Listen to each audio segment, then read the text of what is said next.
Čaute ľudia, vítam vás u mojho nového videa z hry Roblox. Zahráme si dnes Rivals. Môžeme ísť. Troška trvá, kým sa to načíta, ale to je jedno.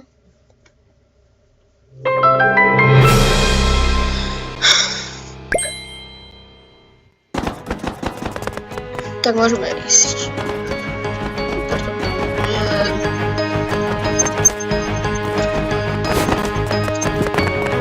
Počkajte chvíľu.